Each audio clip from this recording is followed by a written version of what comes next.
donne un défi, tu es une chrétienne. Tu as des problèmes de couple où ton mari a un comportement qui ne correspond pas.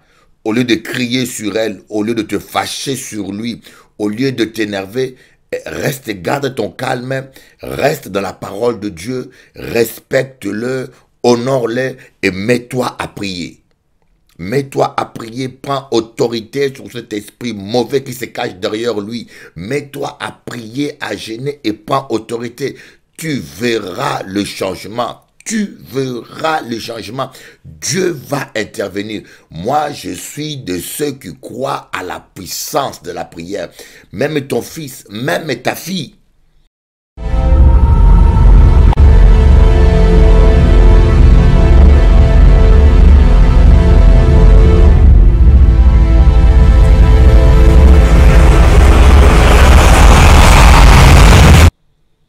C'est facile de critiquer le pasteur, je peux vous dire.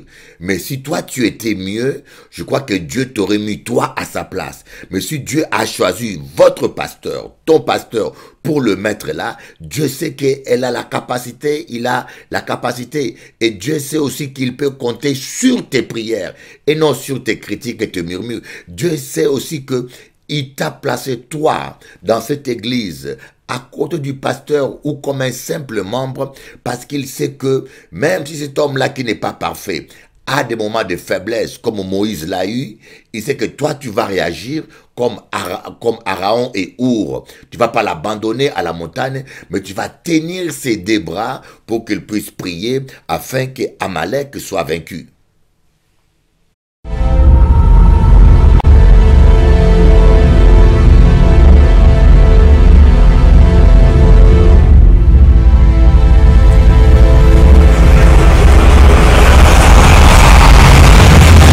C'est différent. La vallée de la mort, c'est le séjour de mort. Mais la vallée de l'ombre de la mort, ça signifie des épreuves où ta vie est en danger. Des épreuves où ta santé est en danger. Des moments difficiles. C'est une forme d'épreuve, la vallée de l'ombre de la mort. Nous allons tous traverser ce genre de vallée où vous passez un moment dans des difficultés, un moment dans des difficultés financières, un moment dans les difficultés, mais cela, ce n'est qu'une traversée. Ce n'est pas toute la vie, c'est une traversée.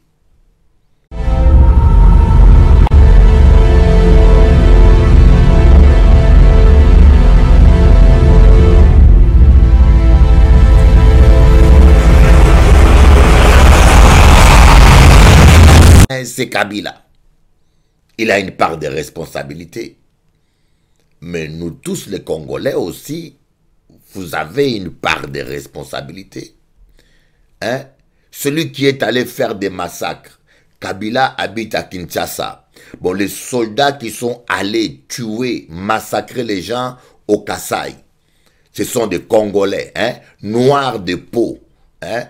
Et des Congolais comme moi et toi qui sont allés tuer leurs frères congolais parce qu'un président rwandais a donné des ordres.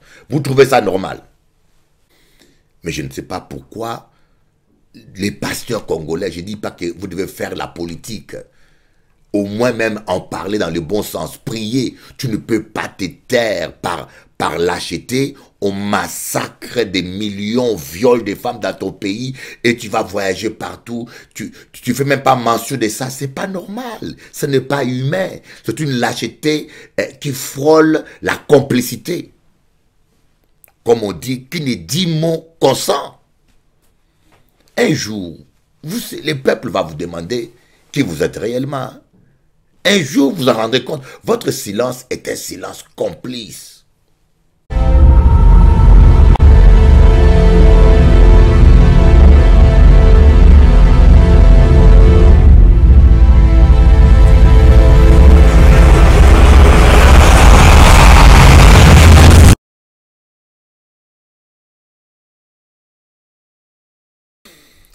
Alors, je dis là, aujourd'hui, nous allons partager un thème spécial, triompher dans les épreuves. Triompher dans les épreuves. Le Saint-Esprit m'amène à beaucoup parler des épreuves ce dernier temps. Parce que d'abord, moi-même j'en vis, je vis les épreuves. Et je crois que tous les chrétiens, à un moment de leur vie, nous sommes appelés à faire face aux difficultés. Comme j'ai toujours dit, le Seigneur ne nous a pas promis la facilité. Le Seigneur n'a jamais promis une vie de facilité à ses enfants. Hein, qui vivra, verra. Mais aujourd'hui, j'aimerais parler un peu de Job. De Job, qui est un homme qui a connu des épreuves et surtout qui est resté fidèle à Dieu durant les épreuves. Job a presque tout connu. Il y a peu d'hommes qui ont connu dans la Bible autant d'épreuves en même temps. Voilà, nous allons lire Job chapitre 19 à partir du verset 23. Job 19 à partir du verset 23. Si seulement mes paroles pouvaient être écrites, si seulement elles pouvaient être enregistrées dans un livre, je voudrais qu'elles soient pour toujours gravées dans le roc avec un burin de fer, avec du plomb. Pour ma part, je sais que celui qui me rachète est vivant et qu'il s'élèvera le dernier sur la terre. Quand ma peau aurait été détruite, en personne je contemplerai Dieu. Celui que je contemplerai et il me sera favorable. Mes yeux le verront et non ceux d'un autre. Au plus profond de moi, je n'en peux plus d'attendre. Vraiment, l'histoire de Job, un peu dit ça, c'est vraiment extraordinaire. En passant, quand vous pensez, l'histoire de Job, mais les mois Kali, histoire là ça, je dis wow, cet homme était un homme exceptionnel. Cet homme était un homme exceptionnel, l'histoire de Job. C'était quelque chose d'impressionnant. C'était quelque chose d'incroyable. C'était quelque chose de puissant.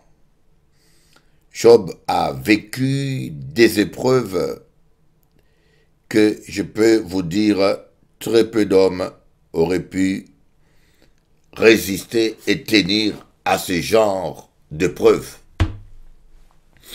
Job était un homme prospère, très riche dans les affaires.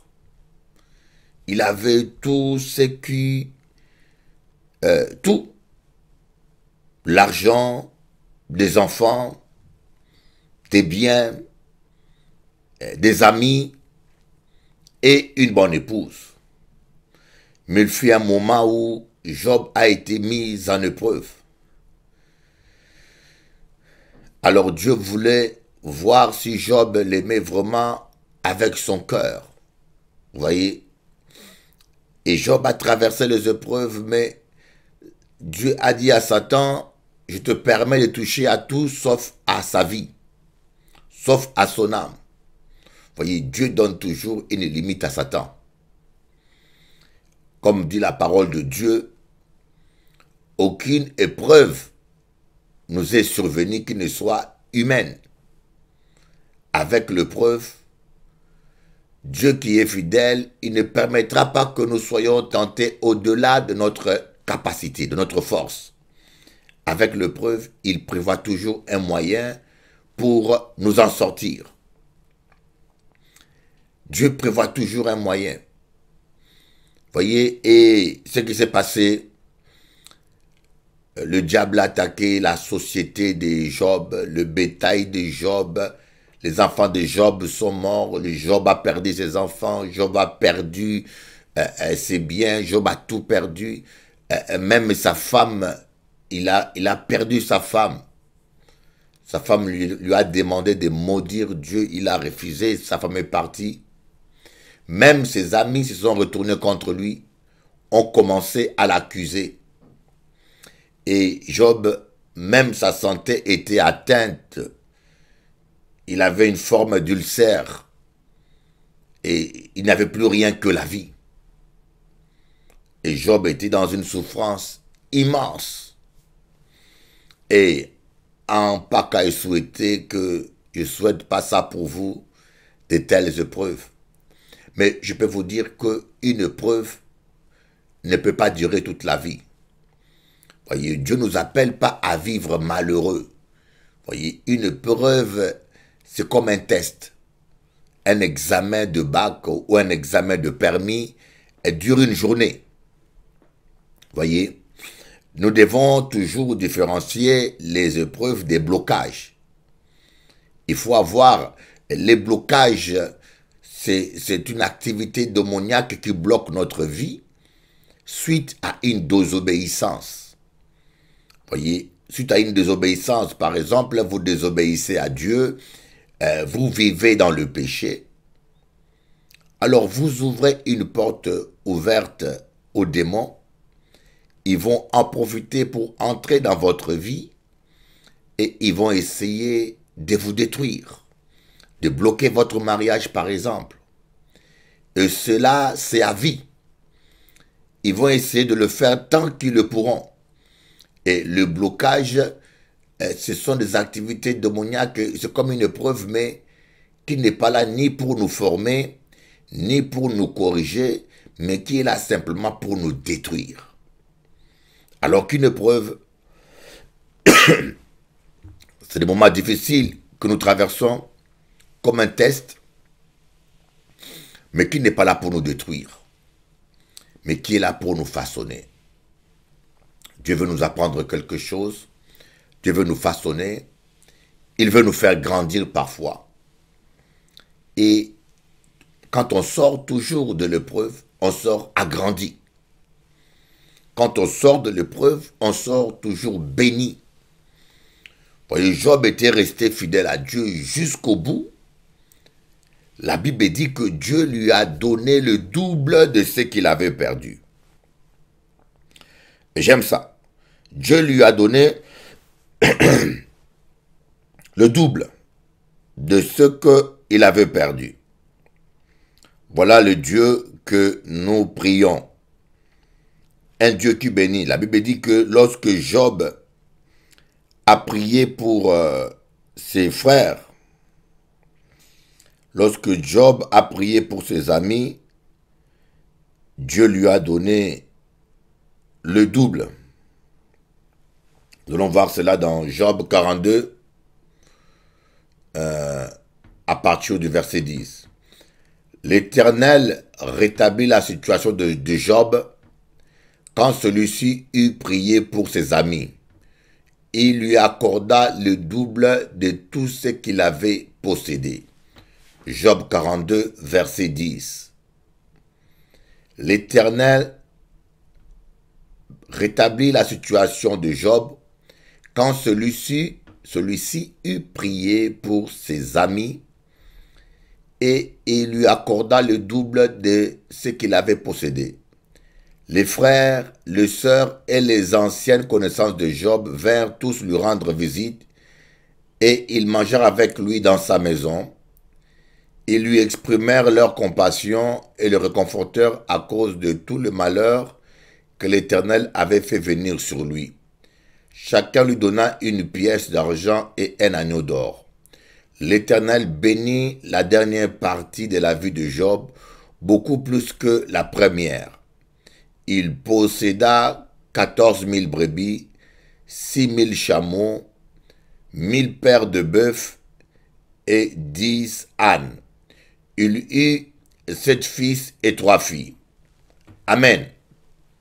Vous voyez que l'Éternel a béni la deuxième partie de la vie de Job plus que la première. Donc, avec Dieu, on va toujours de gloire en gloire, de victoire en victoire.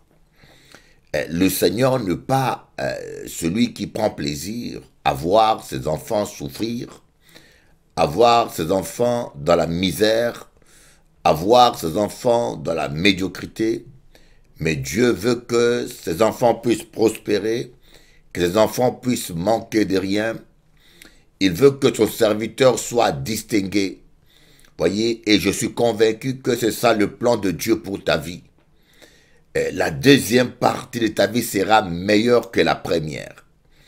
Toi qui me suis, j'aimerais te dire, le reste de ta vie sera meilleur.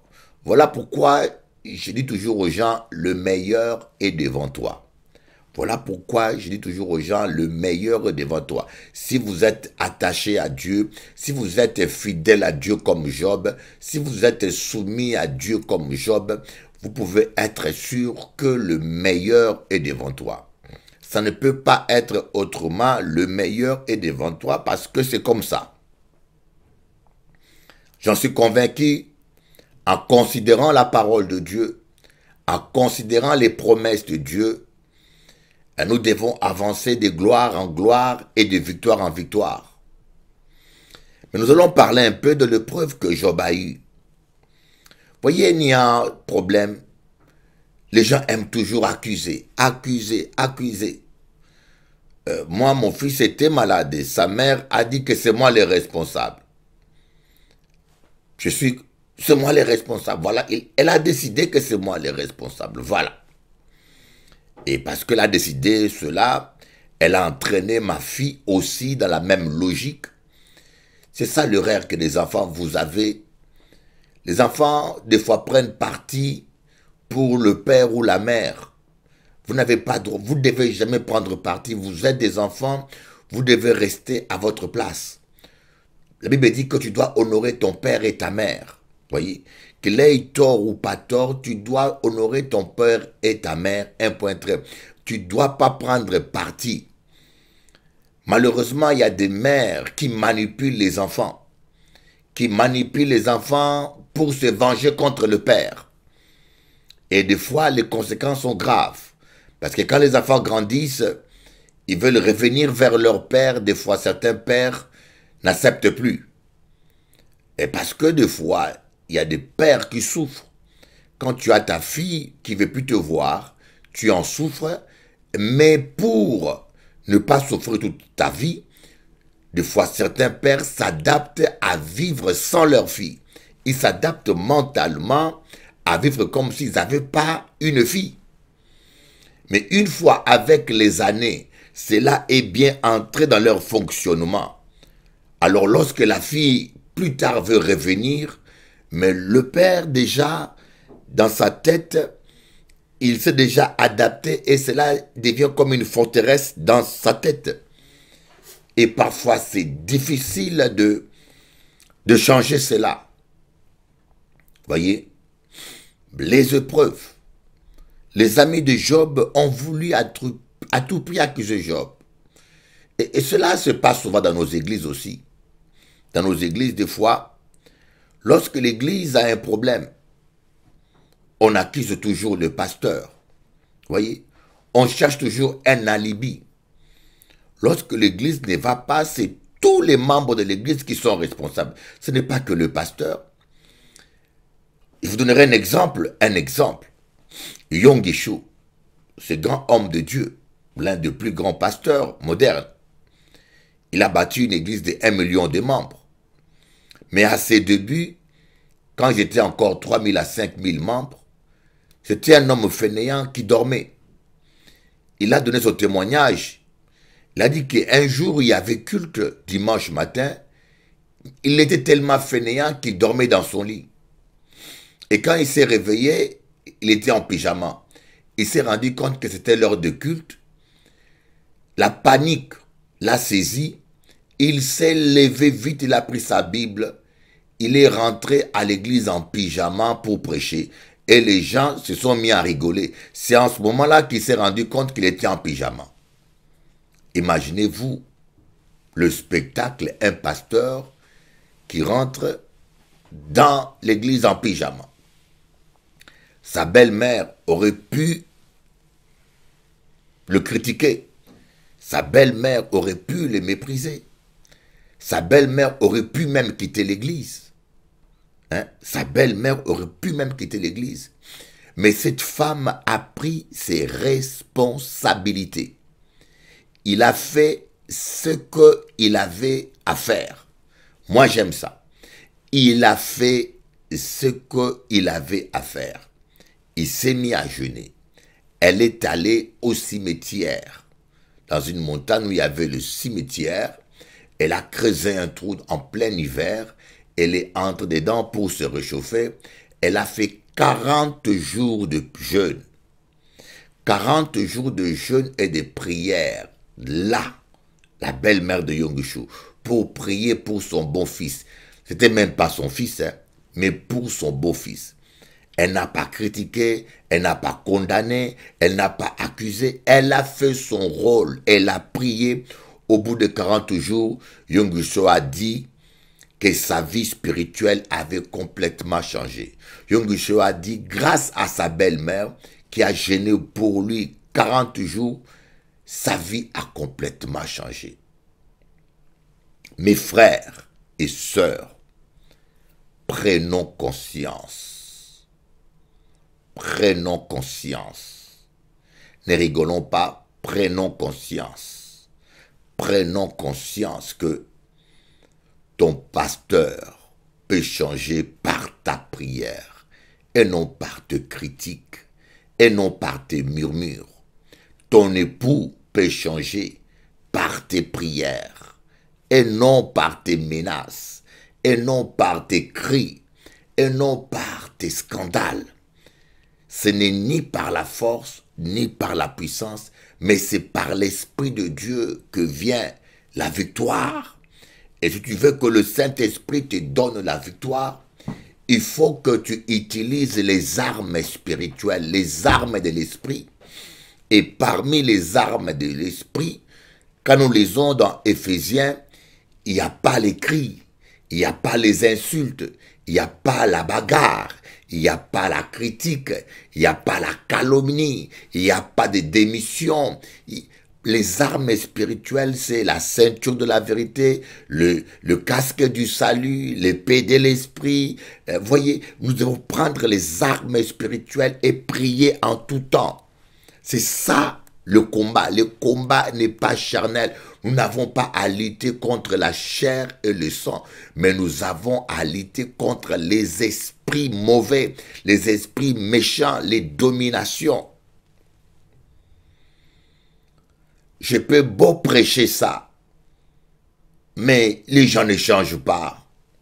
Vous ne changez pas. Moi, en Guadeloupe, ici, à Paris, surtout en Guadeloupe, où j'ai fait plus de 20 ans, je suis fatigué de prêcher aux gens le même message. Je suis fatigué de répéter les mêmes choses, mais les gens ne changent pas. Ils ne veulent pas changer. Ils ne veulent pas changer. Tu leur dis, le combat n'est pas spirituel. Murmurer ne change pas. Critiquer ne change pas. Tu peux le répéter cela à midi 14h. Je quitte la Guadeloupe 1 mois, je reviens 3 mois, tu retrouves encore des gens qui sont en train de murmurer et même des responsables qui sont en train de murmurer, qui sont mécontents et qui passent leur temps à accuser un tel, un tel. Et puis quand tu demandes, il y a la veillée de prière, on ne voit pas ces gens-là pour venir prier. Il y a jeûne et prière, on ne voit pas ces gens-là pour venir prier. Voyez, prenez conscience. Et je dis cela, c'est pas, je donne un exemple, mais cela n'est pas qu'en Guadeloupe, que vous allez en Martinique, dans toutes les églises chrétiennes en général. Nous nous trompons souvent de stratégie. Nous pensons que les choses vont avancer parce qu'on critique. C'est la prière qui change. Quand dans une église ça ne va pas, les responsabilités sont partagées à tout le monde. Tu ne peux pas dire que c'est le pasteur ou c'est les anciens, c'est tout le monde. Le pasteur et tout le monde compris. Parce que même le chrétien qui n'a aucun rôle, De toute façon, dans une église, il n'y a pas de chrétien sans rôle. Est-ce que vous comprenez? Dans une église de Dieu, il n'y a pas de chrétien sans responsabilité. La responsabilité minimale d'un chrétien, c'est l'intercession. Un chrétien doit intercéder pour son pasteur. Un chrétien doit intercéder pour son église. Intercéder avec foi. Une chrétienne doit intercéder pour son mari. Je vous donne un défi, tu es une chrétienne. Tu as des problèmes de couple où ton mari a un comportement qui ne correspond pas. Au lieu de crier sur elle, au lieu de te fâcher sur lui, au lieu de t'énerver, reste, garde ton calme, reste dans la parole de Dieu, respecte-le, honore-le et mets-toi à prier.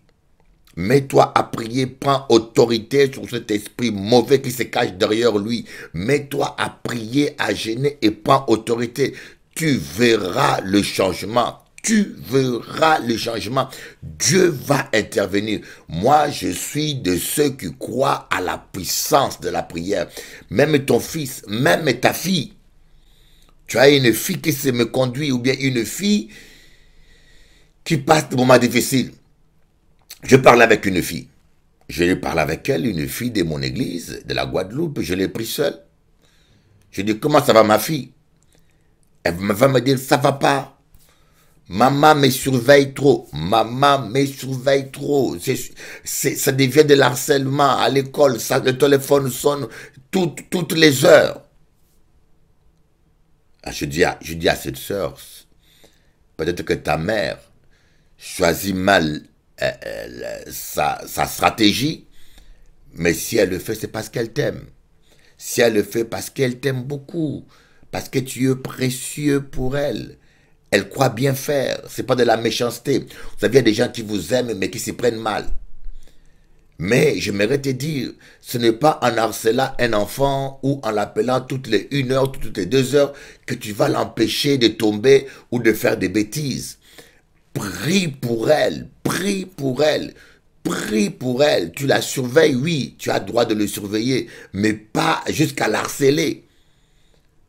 Voyez, mais tu peux prier sur elle. Mais il y a des filles qui couchent aux toilettes dans le lycée. Il y a des filles ou des garçons qui couchent aux toilettes dans le lycée. Tu peux appeler toutes les heures. Entre 2 heures, ils ont le temps de faire des bêtises. Le seul moyen de protéger ton mari, de protéger tes enfants, de protéger ton fils, de protéger ta fille, c'est la prière. Réclamer le sang de Jésus. Je réclame le sang de Jésus-Christ sur mon fils. Le sang de l'agneau, oh Jésus, mets des anges gardiens autour de lui. Oh, je réclame le sang de Jésus-Christ sur mes filles. Oh Jésus, mets des anges gardiens autour d'elles. Je réclame le sang de Jésus-Christ sur tous les membres de l'église de la Guadeloupe, de Paris, de Martinique.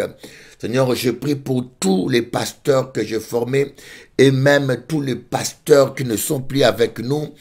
Pasteur Michel Bernier, pasteur Jean Poulier, pasteur Hervé Mathieu, pour tous les pasteurs, je prie, pasteur Gabriel Montout, pasteur Bernard Danquin, je réclame le sang de Jésus-Christ sur eux, je réclame la protection de Dieu, je prie pour tous mes enfants spirituels, pour tous ceux qui ont reçu l'évangile au travers de mon ministère. Seigneur, je réclame le sang de Jésus-Christ. Je prie pour Félix Tazaro. Je réclame le sang de Jésus-Christ sur lui. Je prie pour Fred Fémus, pour Maris Pastou. Je prie pour tous les enfants spirituels. Je vais te laisser tous mes bien-aimés qui me suivent à la télévision en ce moment ici, qui me suivent, tous ceux qui me suivent régulièrement et qui ont des problèmes et qui passent des temps difficiles, que le sang de l'agneau vous couvre, que le sang de l'agneau vous couvre. Soyez couverts par le sang précieux de Jésus. Soyez protégés par le sang précieux de Jésus. Je réclame le sang de l'agneau sur toute l'assemblée chrétienne, révélation de Jésus-Christ, sur tous les téléspectateurs, sur tous ceux qui suivent même nos vidéos, là où ils sont. Recevez l'onction du Saint-Esprit dans le nom précieux de Jésus, dans le nom précieux de Jésus, dans le nom précieux de Jésus. L'intercession. Voyez, l'intercession. Quand vous comprenez l'importance de l'intercession, il n'y aura plus de la place pour le murmure dans votre vie. Il n'y aura plus de la place. C'est facile de critiquer le pasteur. Mais si toi, tu étais mieux que le pasteur, Dieu t'aurait mis pasteur à sa place. C'est facile de critiquer le pasteur, je peux vous dire. Mais si toi, tu étais mieux, je crois que Dieu t'aurait mis toi à sa place. Mais si Dieu a choisi votre pasteur, ton pasteur, pour le mettre là, Dieu sait qu'elle a la capacité, il a la capacité. Et Dieu sait aussi qu'il peut compter sur tes prières et non sur tes critiques et tes murmures. Dieu sait aussi que il t'a placé toi dans cette église à côté du pasteur ou comme un simple membre parce qu'il sait que même si cet homme-là qui n'est pas parfait a des moments de faiblesse comme Moïse l'a eu, il sait que toi tu vas réagir comme Aaron et Our. Tu vas pas l'abandonner à la montagne, mais tu vas tenir ses deux bras pour qu'il puisse prier afin qu'Amalek soit vaincu. Vous voyez que Dieu a béni Job quand il a prié pour ses amis. Et j'aime ça. Dieu a rétabli la situation de Job lorsque Job a prié pour ses amis. C'est lorsque nous prions pour notre pasteur, lorsque nous prions pour notre épouse ou notre époux, lorsque nous prions pour nos enfants, lorsque nous prions pour les gens qui nous ont fait du mal, que Dieu nous bénit.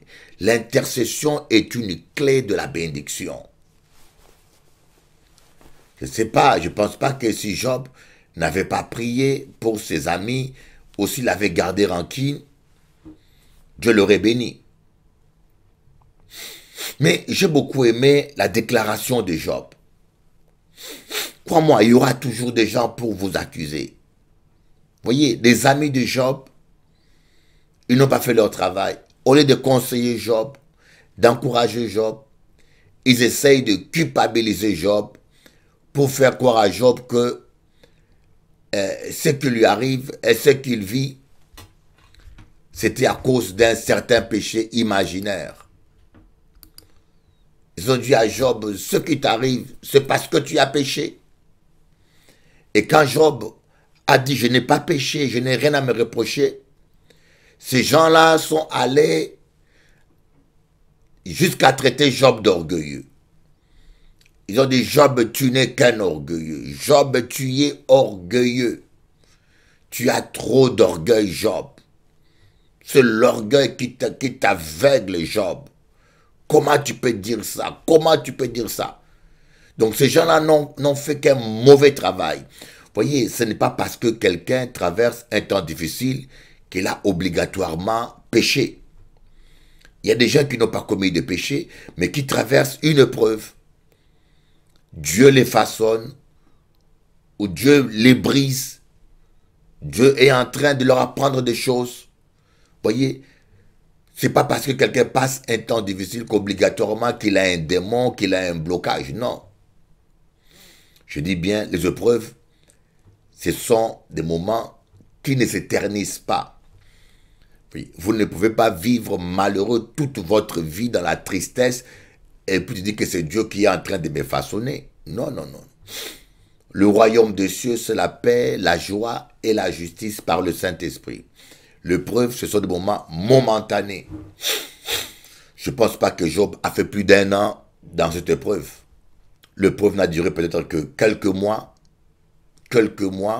parce que l'ulcère qu'il avait, si ça avait duré 1 an, il serait plus vivant. C'était quelques mois.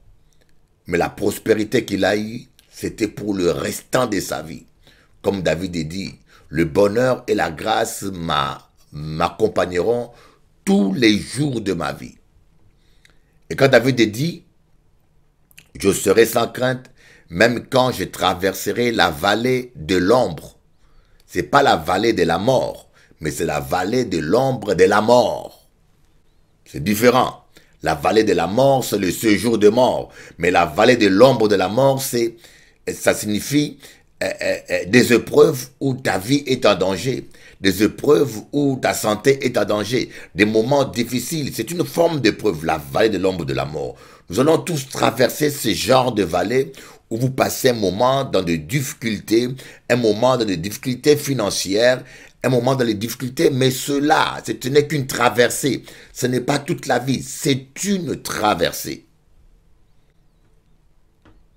Je crois que vous avez fait des traversées, des tunnels, des traversées de la mer. Quand on voyage de Guadeloupe à Martinique, c'est 4 heures de mer. Quand vous faites une traversée, ça ne dure pas toute la vie, bien aimé. N'est-ce pas? C'est ça ce que Dieu attend de nous. Mais, à la fin de psaume 23, il dit, le bonheur et la grâce m'accompagneront tous les jours de ma vie. Je veux rester dans les parvis de l'Éternel pour le restant de ma vie. Voyez, l'épreuve, la traversée, l'épreuve n'est qu'une traversée de la vallée de l'ombre de la mort. Mais le bonheur, la joie, la paix, la justice, c'est pour tout le restant de mes jours. Alléluia. Je ne pense pas que Job, après, il a encore revécu la même épreuve. Je ne pense pas que Job, après, il a connu encore les mêmes difficultés. Mais ce que j'aimerais vous dire, vous devez garder votre intégrité dans l'épreuve. Vous devez rester fidèle à Dieu dans l'épreuve. Vous devez rester attaché à Dieu durant l'épreuve. Vous ne devez pas vous culpabiliser. Voyez, le diable utilise qui il peut. Satan a utilisé les amis de Job pour essayer de le condamner. C'est un peu ce qui arrive beaucoup dans les couples. Il y a toujours l'homme qui veut donner la responsabilité des problèmes conjugaux à la femme et toujours la femme, parfois aussi, qui veut accuser son mari d'être responsable d'un certain problème dans le foyer. L'accusation, c'est pas la bonne méthode. Jésus a dit à la femme prostituée, où sont ceux qui t'accusaient? La dame a dit, ils sont tous partis. Jésus a dit, moi aussi, je ne te condamne pas, je ne t'accuse pas. Va, ne pêche plus. Donc, cherchez toujours à donner les chapeaux à quelqu'un d'autre. C'est la mauvaise méthode. Voyez, c'est comme au Congo, mon pays. Et si le pays ne va pas bien, c'est Kabila. Si le pays ne va pas bien, c'est Kabila. Il a une part de responsabilité. Mais nous tous les Congolais aussi, vous avez une part de responsabilité. Hein? Celui qui est allé faire des massacres, Kabila habite à Kinshasa.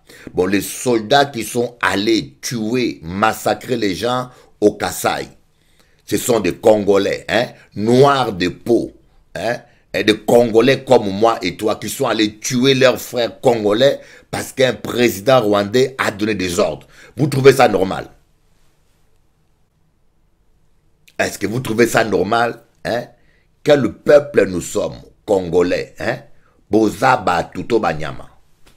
Boza batuto banyama. On se pose des questions, on se remet en question. C'est toujours trop facile de dire que c'est le président. Regardez un peu ce qui s'est passé en Russie. Le peuple a manifesté. On a envoyé l'armée pour écraser le peuple. Mais les soldats russes, ils ont la tête sur les épaules. Ils ont dit, on ne va pas tuer notre peuple. C'est comme ça que c'est comme ça que la Russie a changé de régime. Parce que les soldats qui ont été envoyés pour écraser le peuple, ils ont refusé d'écraser le peuple. Il y a eu la révolution. Et c'est pareil aussi en Égypte. En Égypte, les gens ont manifesté on a envoyé des soldats pour écraser le peuple. Le soldat égyptien, arabe, a dit, je ne tue pas mon frère, le peuple que je tire là, c'est mon frère. Et c'est comme ça que le dictateur est tombé et qu'il y a eu le changement en Égypte. Mais pourquoi Bissoba Congolais, nos soldats, pourquoi les Congolais ne peuvent pas réagir correctement? On t'envoie massacrer les gens, tu es comme un animal, tu es comme un robot qui ne pense pas, tu massacres ton peuple, tu commets des génocides. Donc le problème du Congo, Ça, c'est entre parenthèses. Le problème du Congo, de l'homme noir, de l'Afrique, c'est nous-mêmes. Regardez en Russie, les Arabes sont allés, les soldats arabes ont refusé de tuer leurs frères et le régime a changé. En Russie, les Russes, les blancs russes, soldats, ils ont refusé de tuer le peuple, ils ont obéi. Mais nos soldats à nous là-bas, les Congolais, mon Dieu, ils n'ont même pas de notion d'humanité. Tuer sur des bébés, sur des enfants, tout ça. C'était qu'une parenthèse, quoi. Pour vous dire, accuser les gens. Comme j'ai dit, le Congo, on peut changer de président. Mais si on ne change pas de mentalité, ce pays-là ne changera jamais. Mobutu était là, il est parti, Kabila père était là, Kabila fils. Si on ne change pas notre mentalité, ça ne changera pas. Et je reste Congolais de cœur. Je suis français. Vous voyez, j'ai mes parents, mes arrière-parents qui sont portugais, belges. Mais ma mère est une Congolaise. Et j'ai le cœur pour ce pays-là. C'est pour cela que je vous dis la vérité. Tant que le Congolais ne change pas sa mentalité, ce pays-là ne peut pas progresser. Regardez seulement nos musiciens congolais. Ces musiciens-là, on massacre des Congolaises à Kivu. On viole. Mais ils n'en parlent même pas. Que ce soit même les pasteurs congolais. Les pasteurs congolais. Vous, les pasteurs congolais, vous êtes les pires des lâches. Je ne dis pas tous les pasteurs congolais, mais une bonne partie. Vous avez peur de quoi? Jésus a dit, n'ayez pas peur de ceux qui peuvent tuer le corps et qui ne peuvent pas tuer l'âme. Ce n'est pas écrit dans la Bible. On massacre des Congolais. On tue des Congolaises. On les viole. Mais regardez-moi tous ces pasteurs congolais qui sont connus sur Facebook, sur les médias, qui voyagent, qui ont des conférences partout. Écoutez-les. Si une fois ils en parlent, je ne vous dis pas de parler politique, je ne vous dis pas de faire la politique, mais au moins de faire mention de ce que se passe dans votre pays. Aux Antilles, il a prêché.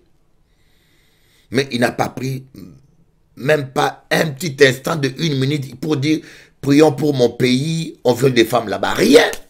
Quand vous écoutez les gars, vous avez l'impression qu'il vit dans un pays où il n'y a pas de massacres, où il n'y a pas de meurtres, où tout va bien.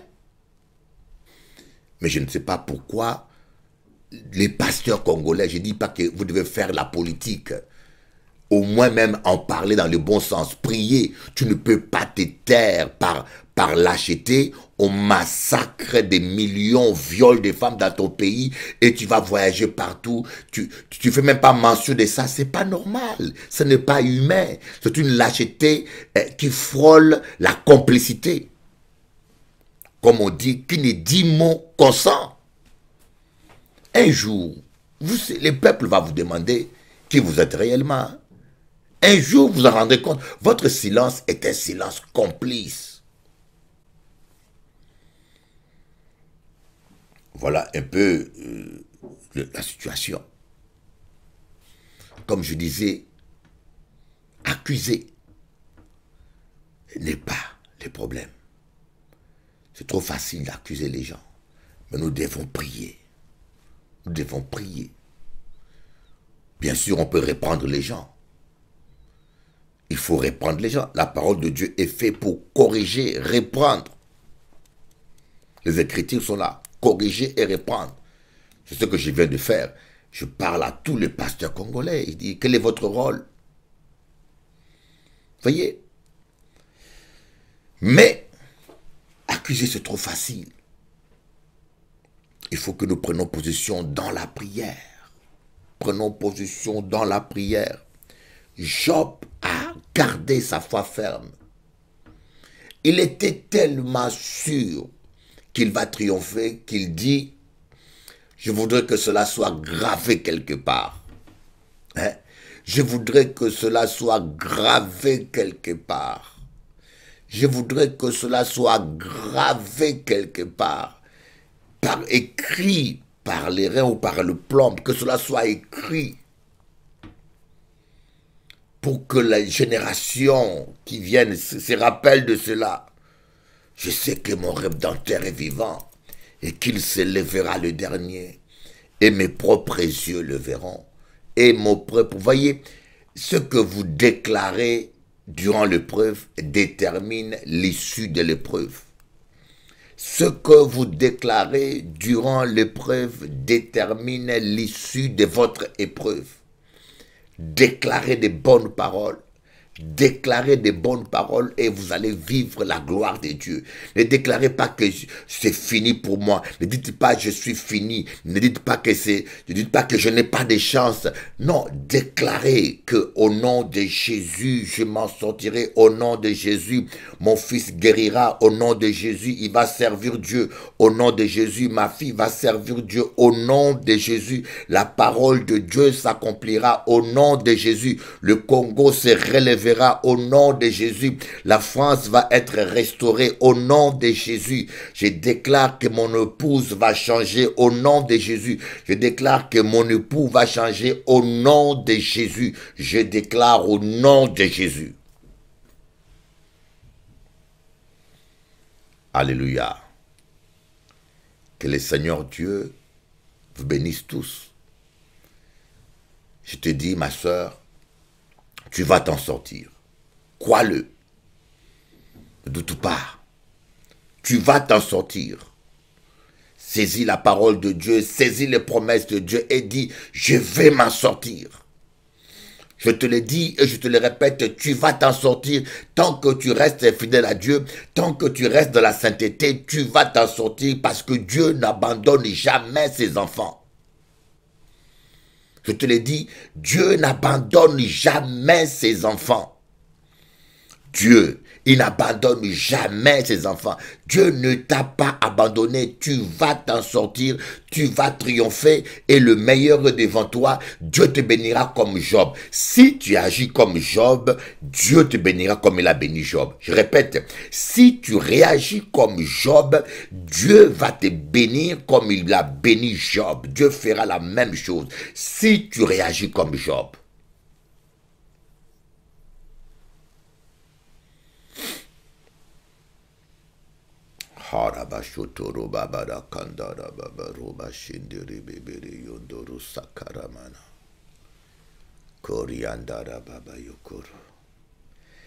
Tenez bon. Seigneur Jésus, nous te bénissons, nous te rendons grâce parce que tu es un Dieu fidèle et bon. Je sais que je m'en sortirai. Dis un peu ça. Je sais que je m'en sortirai. Je crois que le meilleur est devant moi.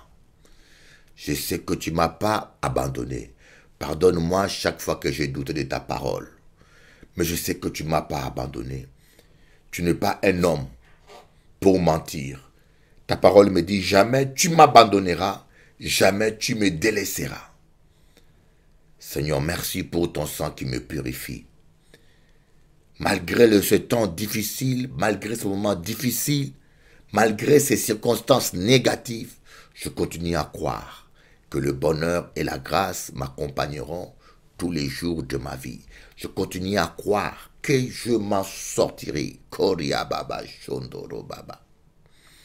Je continue à croire que tu as un plan merveilleux pour ma vie. Je continue à croire que par tes maîtrissures, je suis guéri. Mon fils est guéri. Mes enfants sont guéris. Les fidèles sont guéris. Les téléspectateurs sont guéris par tes maîtrissures. Je continue à croire. Je continue à croire à la victoire. Au nom de Jésus. Au nom de Jésus. Amen. Je vous conseille de vous inscrire dans ma page onction.com, dans mon site. Inscrivez-vous, c'est gratuit. Mettez votre email et inscrivez-vous. Comme ça, vous allez recevoir tous les jours mes courriers. Soyez bénis. Que Dieu vous bénisse et à bientôt. Bishop Eli, votre frère et votre ami.